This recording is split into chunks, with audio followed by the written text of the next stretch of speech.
Welcome to Executive Checkpoint, the live podcast for security professionals. Each week, we explore industry trends, challenges, and insights with leading experts.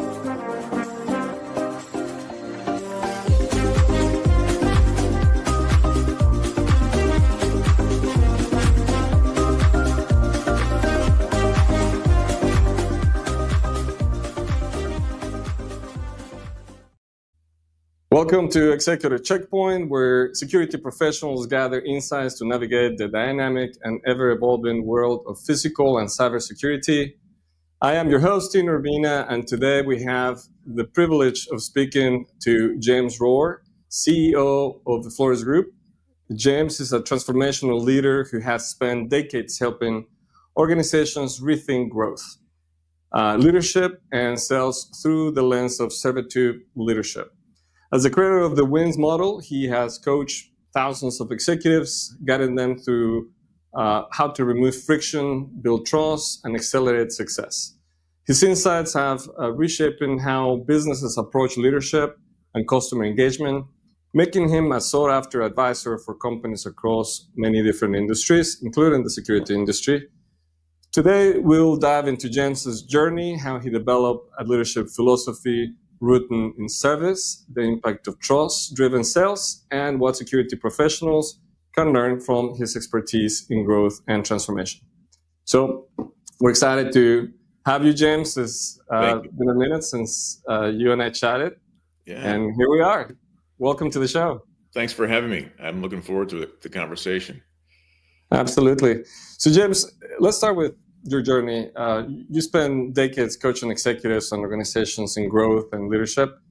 What originally drew you to this field, and at what point this experience has shaped your approach? Yeah. That's a great question. And, I'm now, and I hate to admit it, maybe 32 years or so into this journey. So I think like anyone with some time behind them, they look back and try to make sense of it all.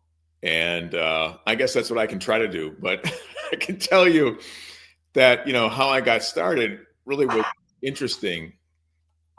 When I left grad school in 91, I left employable. I had the arrogance of my MBA, the arrogance of my youth, and the arrogance of having been raised an entrepreneur, right? So I was not fit for any team. And, I think back then I would have been proud of that realization. Today, of course, I understand that doesn't work well, especially when you have ambitious goals and you want to accomplish things and you see opportunity in front of you. Being that loner only takes you so far. It took me 15 years to kind of learn that lesson. So I spent the first 15 years of my career in sales for high growth venture-backed organizations. And I worked with 8 organizations in 15 years. So you can tell I was a little unstable, but was part of 6 exits and 3 public events, and had some success.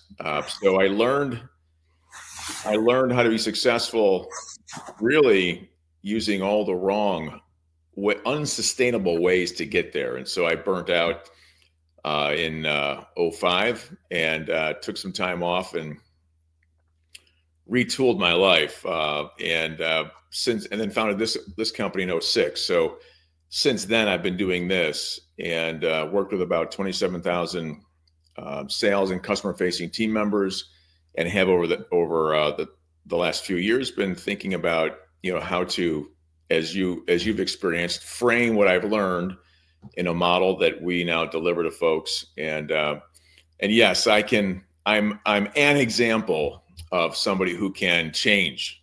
It wasn't easy, but it happened. Well, I think that's proof that it works, right? That it has a positive influence, right? One of the things that we talked about earlier before we started the show is servant leadership. It's a core principle in your work. How do you define it, and why do you believe it's essential for success in today's business environment? Yeah, that's a really a complex question. I was introduced to servant leadership through my coach when I burnt out.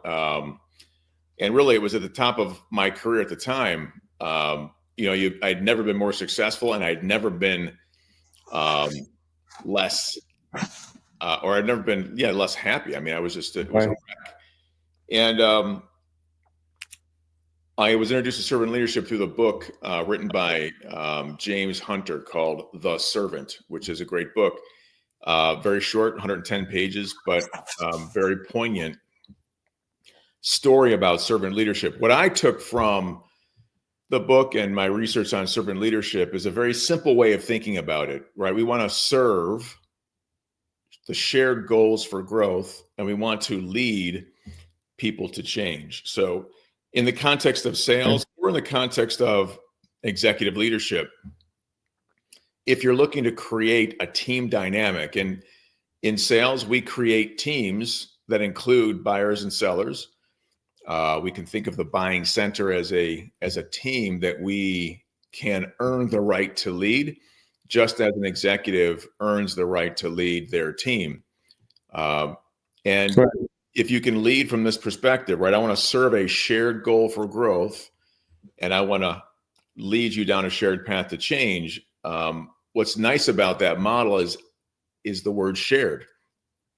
Right. It's not about you. It's not about me. It's about us. What can we do together? And today, to your point, the last part of your question, today, this is more important than ever. We are exhausted by an individualized way of looking at the world and our life and our existence and what matters to us. Right. And we are all hungry for, those connections and meaning in the things that we do. And if we can think this way and practice this way, we can really differentiate ourselves in the marketplace. I think that's a key element of, shared experiences, right? Including leadership and understanding of mutual interests. And, it makes me, I can see some leaders having the struggle with balancing the relationship with their team's authority and service. What do you think are the biggest misconceptions about servant leadership? Because, we're talking about shared experiences, and I can see some people going, well, I'm still want to be the boss, right? So what's the balancing act for people? What are the biggest misconceptions leaders or folks in youth coach and leadership feel the need to adjust? That's another great question. It sounds like you've practiced this and had some experience yourself. A little bit. Yeah, man. I think when people hear servant leadership, they think of this idea of win-win, and they think of the idea of win-win as a cop-out or a negative thing or you selling out. And it's interesting. If you think about servant leadership as one option, right? And we talk about four profiles of a leader. Okay. When you think of a servant leader, we think about this idea of someone who is showing up not to prove themselves like a power leader would, right? A power leader is going to walk into the room and leverage force to assert themselves and get what they want. And in order to do that, you have to have a win-lose mentality, or you have to be playing a zero-sum game where there is a winner and a loser. Right. When I started selling, that's how I was taught to sell, right? Don't be a loser. So every time I lost a deal, I was a loser. Every time I won, I was a winner. Yeah. Living that kind of, that kind of instability takes a toll. It's not sustainable. But right. That's the way a lot of leaders work today, right? Narcissistic, for whatever reason, they feel like they must use that or leverage that force. So we become a power leader, and then the other type of zero-sum game we can play is the passive leader who does the same thing, but without the aggression. They they might try to seduce you, or they might try to, use manipulation to get their way. So, it's like, for example, it's like an act of seduction in sales might be, let me give you a lower price, or let me overserve you to get the deal. It's a different form of force. It's a more passive form of aggression that gets you that deal. And so I might treat my employees the same way as a leader. But in both realms, there's a winner and a loser. And then there's the fourth type of leader is the toxic leader. And that person operates in a way where they don't care if there's a winner or a loser. That's both of us are going to lose in that case, right? So they're playing grenade, basically, right? Yeah, exactly. They're playing a different game. The only form of leadership that is sustainable is the win-win, I want to build a team of people who share the dream or the vision that I have. I mean, you can't, if you just look at sports, for example, and sports is not the best analogy for leadership, but if you look at what's happening in football, right? Any team that's on its way to winning a championship, they do not have a collection of people who work together out of fear. They have a collection of people who are handpicked and cultivated and share, right, that common goal. And they are all being led down and leading each other down a shared path, right, to success. Right. And I mean, you just can't deny it. It's the best form. It's the best way to lead. The challenge isn't the method. The challenge is learning how to do that, despite all of our frailties and flaws as human beings. I think leaders, I think the concept of being a leader is not showing the cracks, right? Being strong or showing strength for your team and whatnot. And sometimes that's misconstrued and used in the wrong way, and it goes into the negative personality that you're mentioning. So it's does the win model fit into this organizational way to remove friction from in sales or leadership? Is that a portion of what the wins model creates? Thank you for asking. It's a great question. I want to answer that in the context of something you said that was very, very important. This desire as a leader to take control or take command of a situation, or the feeling that we have to take control or take command. Why? Because our name, our reputation, whatever is on the line. And that is an example of insecurity at work, our insecurities at work. So that the number one creator of ineffective or negative or toxic leadership is the insecurity of the leader. And you can think of insecurity as two sides of the same coin. We are either as human beings proving or we are hiding. So I am either proving as that power leader or I'm hiding as that passive leader. But we are kind of like operating in a comfort zone of insecurity that we've cultivated our entire lives, right? If you think of any personality assessment that you've taken as a professional, your personality is subject to the insecurities that you carry with you and have developed over the course of your life. So we tend to be subject to those insecurities, especially when we're in high pressure or high stress situations. In a relaxed situation like this, our insecurities aren't at play, and it gives us a chance to operate with clarity. As soon as we're in a situation that's threatening us or threatening maybe something that we value or care about, or maybe makes us feel insecure, that stress level goes up, and now we resort to those learned behaviors. And that's where, when we allow our insecurities to take over, that's what creates a situation that you identified where we allow that insecurity to take over the situation, and then we operate in a way or behave in a way that after looking at it afterwards, maybe we're not that proud of. Right. Maybe we think to ourselves, I could have been better. I could have done better.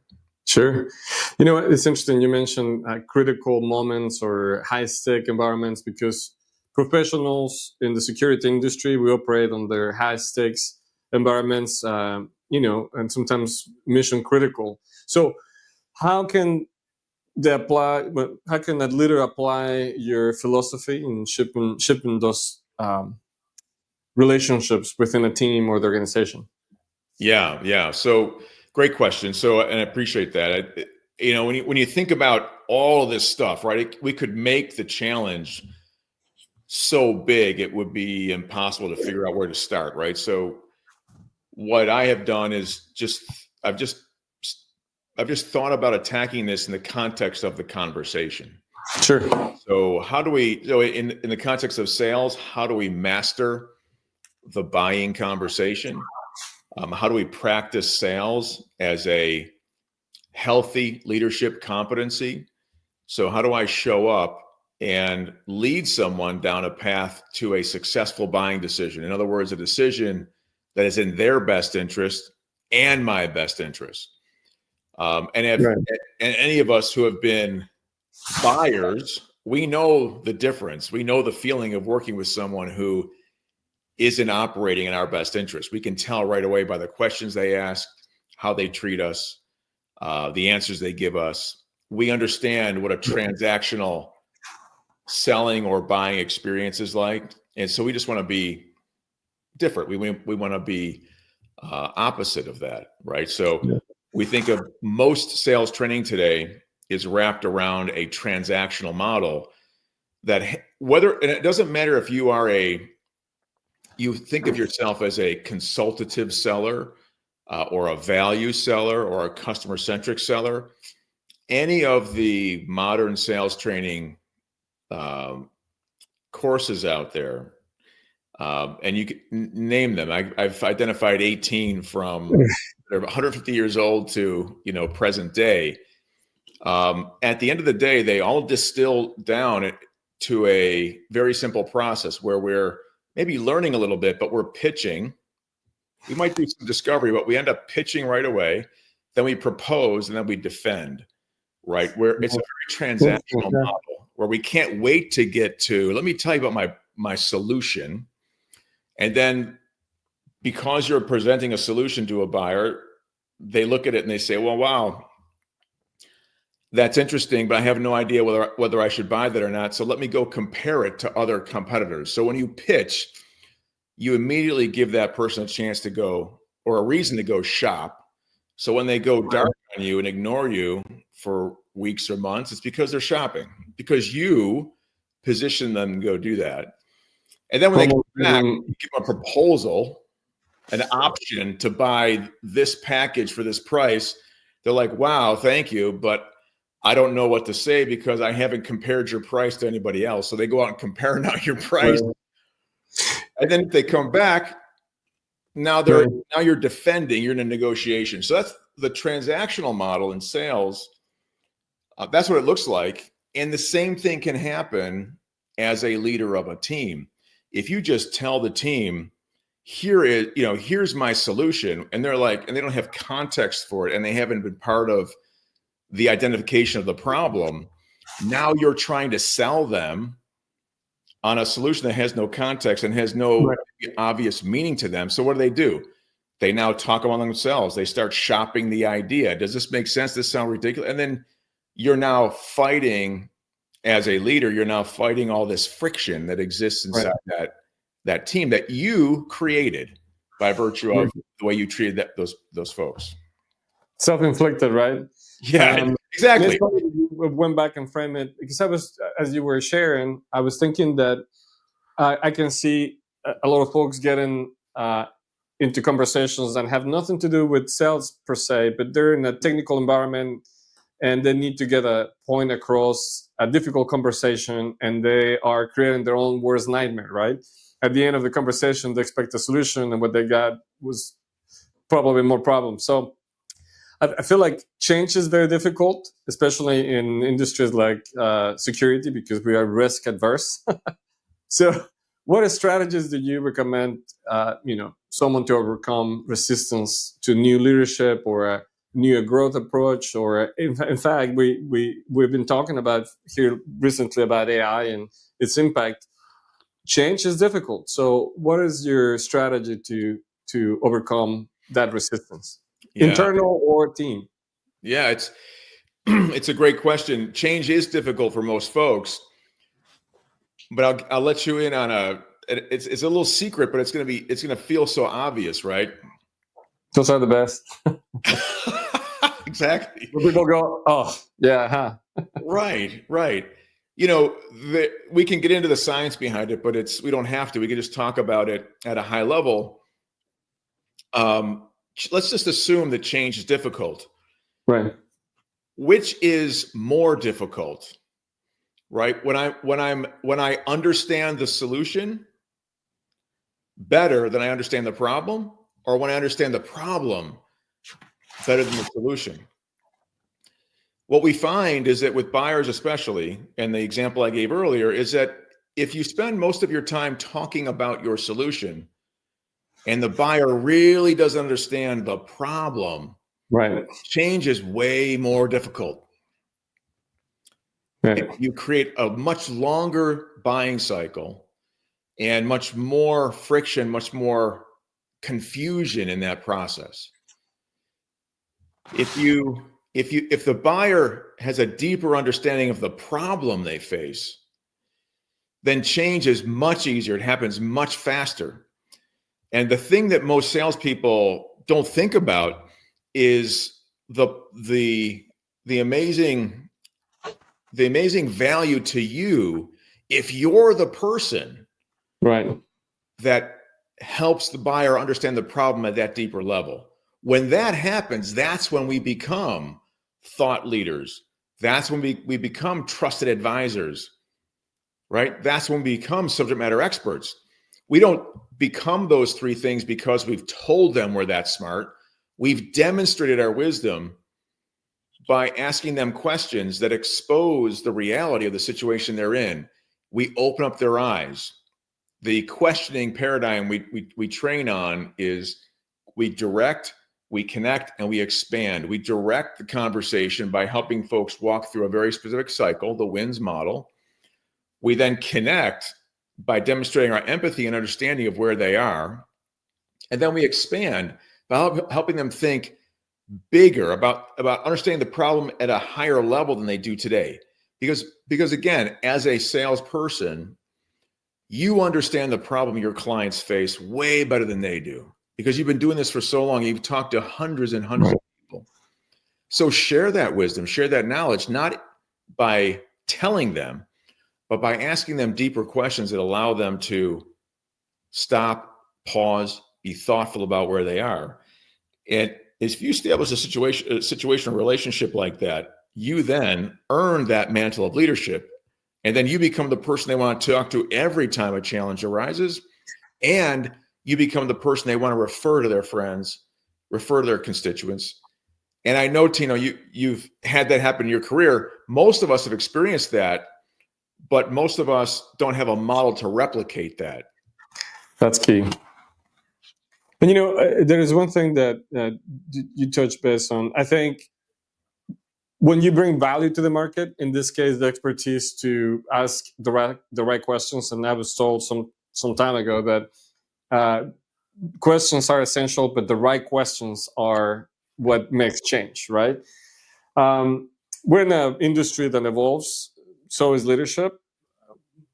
Trends are going to continue to evolve. So what do you see in our future for leaders?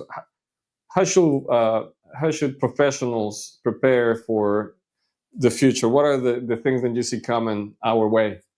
Yeah. Oh, I mean, it's a great question. And I have a ton of respect for the industry. We do a lot of work in security. We do a lot of work in safety.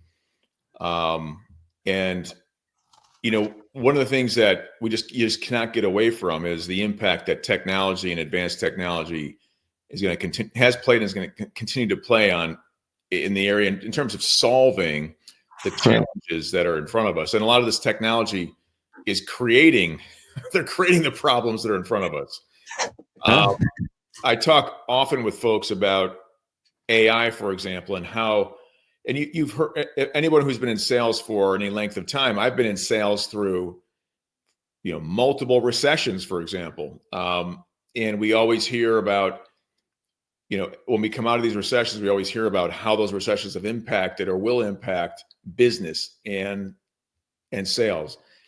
When we saw the internet occur, and again, I was part of that kind of birth of the internet in the late 90s and early 2000s. And we heard that it was going to replace salespeople, that sales folks were going to go away. Now we're hearing the same thing around AI, Yeah. right? Like it's gonna make us obsolete. And I think that the more advanced we get, what's happening with human beings today is the more isolated we get as human beings, right? I remember as a kid, we used to watch TV. We all sat around the same TV.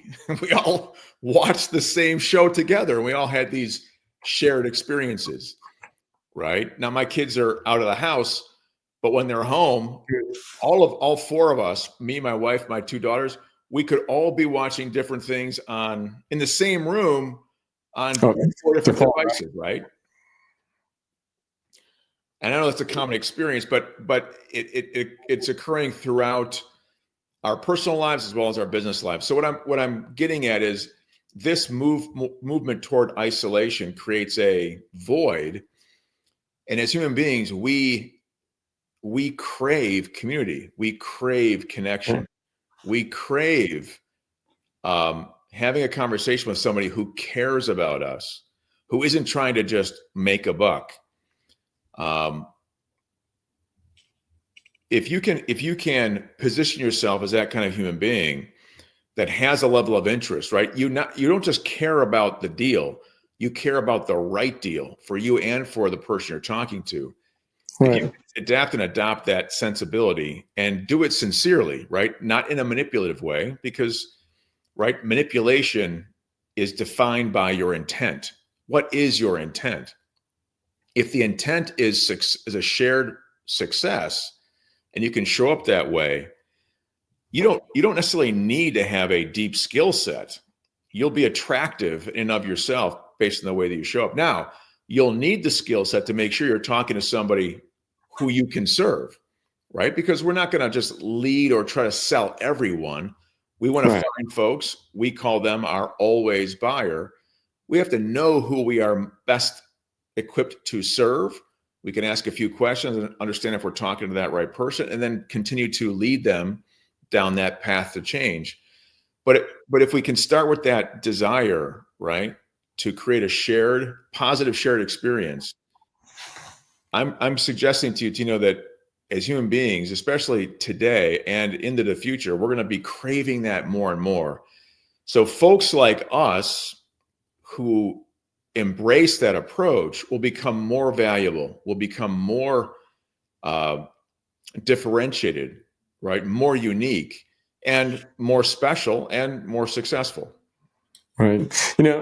I agree with you. I think short term is always greedy. Long term it's always a better path. I think I speak for myself, and I'm sure you feel the same way. If you're in business, your brand is, and especially in an industry like the security industry, is key, right? And it's a small industry, so you do the right thing for your clients or customers, it's always going to pay out in the long term.